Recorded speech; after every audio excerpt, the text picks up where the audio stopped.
Moi, j'ai été appelée sur ce projet pour passer de la... Ils ont fait toute une exploration sur la construction, de passer de la construction à la manipulation. Et je suis là pour leur donner finalement les bases, les rudiments de ce que serait la manipulation de marionnettes en très peu d'heures.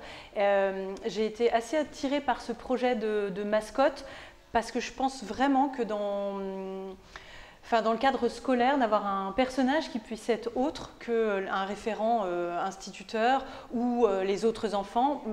Moi, je me suis dit que ça pouvait être très chouette de pouvoir se confier, pour l'instituteur aussi, de pouvoir peut-être exprimer les choses différemment que ce que lui ferait. Et je me dis que c'est là-dessus, moi j'ai vraiment envie de travailler dans la manipulation. C'est sûr qu'en 4 heures, je ne peux pas leur demander de devenir marionnettiste et ce n'est pas le but.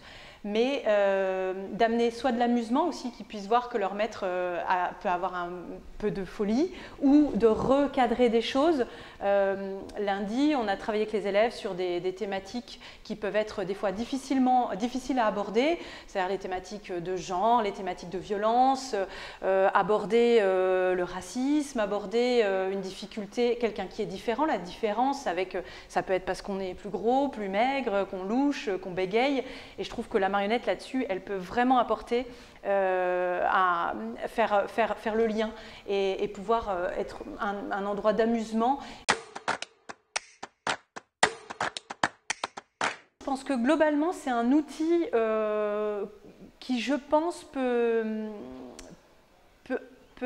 permettre d'aller plus loin dans certaines notions, qu'elles soient qu'elles soient psychologiques, ça c'est pour moi évident, philosophiques en général, et surtout, je trouve que ce qui est très très intéressant avec l'objet et la marionnette, un objet animé, inanimé, c'est vraiment d'amener